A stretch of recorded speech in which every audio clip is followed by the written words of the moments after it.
मैं Subhash Chandra, Nehru inter college मनसा छापर कुशीनगर, हिंदी सहायक अध्यापक। कक्षा 10 के बच्चे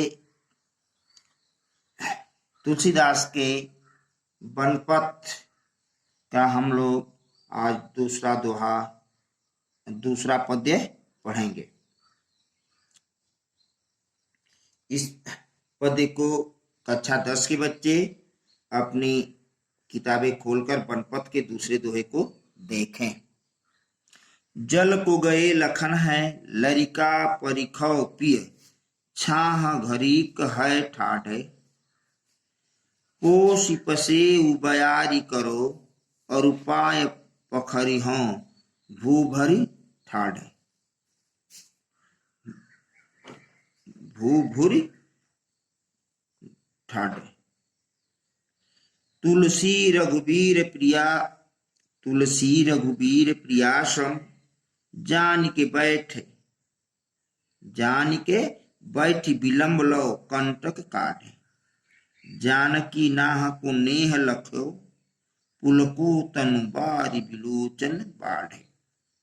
ये बनपथ का दूसरा पद रहा तुलसीदास का। इसको आप देखें, इनके कठिन शब्द को देखें। जल को गए लखन है, लरिका सीता जी कहती हैं, उसी का वर्णन है। इसके कठिन अर्थ, लखन माने लक्ष्मण, लरिका माने लेने के लिए, परिखो माने प्रतीक्षा करना, छाह माने छांव, घड़ीक माने एक घड़ी के लिए, ठाड़े माने खड़े होकर, पोछ माने पोछना, पसी माने पसीना, बयारी माने हवा, पखारियो माने पंखा, भू भूर माने धूल बालू, डाढ़े माने तपे हुए, श्रम माने थका हुआ, विलंब माने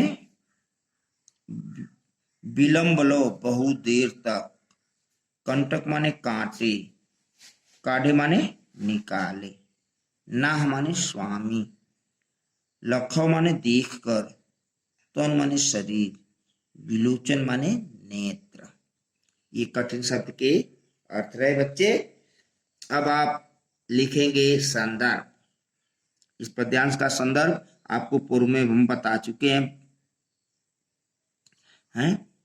संदर्भ उसी को लिखेंगे, और उसके बाद हम हेडिंग प्रसंग लिखेंगे। प्रसंग की हेडिंग देकर के इसी पद से प्रसंग लिखेंगे। प्रस्तुत पद्यांश में तुलसीदास ने सीता जी की व्याकुलता तथा सीता जी के प्रति राम के प्रेम का वर्णन किया है, सजीव वर्णन किया है। ये प्रसंग रहे। इस प्रसंग को पुनः देखें। प्रस्तुत पद्यांश में तुलसीदास जी ने सीता जी की व्याकुलता तथा सीता जी के प्रति राम के प्रेम का सजीव वर्णन किया है। बस इतना, एक लाइन का हम प्रसंग लिखेंगे, उसके बाद अर्थ लिखेंगे, हेडिंग देंगे। अर्थ क्या है? जल को गए लखन है, लरिका परिखो पिए, छाह घरीक है ठाढ़े। तो तुलसीदास जी कहते हैं, सीता जी चलते चलते थक गई हैं और उन्हें प्यास लगने लगी है, तो लक्ष्मण उनके लिए जल लेने के लिए गए हुए हैं। तभी सीता जी श्री राम जी से कहती हैं, जब तक लक्ष्मण नहीं आते तब तक हम घड़ी भर कहीं छांव में खड़े होकर उनकी प्रतीक्षा कर लें। फिर क्या है? पोछ पसे बयारी करो, और उपाय परिख्यो भू भूरी ठाड़। डाढ़े। और सीता जी उनकी प्रतीक्षा कर लेते हैं और सीता जी श्री राम से कहती हैं कि मैं तब तक आपका पसीना पोंछ कर हवा कर देती हूँ तथा बालू से तपे हुए पैर को धो देती हूँ। तुलसी रघुबीर प्रियाश्रम जान के बैठे विलम लो कंटक काढ़े। श्री राम समझ गए कि सीता जी थक चुकी हैं और वह कुछ समय विश्राम करना चाहती हैं। और तुलसीदास जी कहते हैं कि तुलसीदास जी कहते हैं कि जब श्री राम ने सीता जी को थका हुआ देखा तो उन्होंने बहुत देर तक बैठकर उनके पैरों में से कांटे निकाले।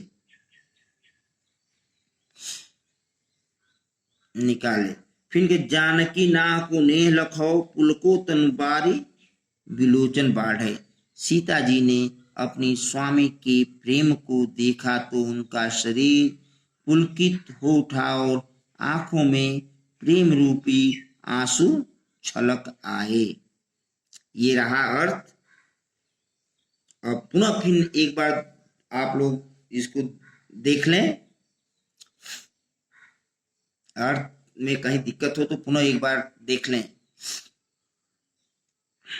कवि तुलसीदास जी कहते हैं कि जल को गए लखन है लरिका परिको पिए छां घरिक है ठाढ़े।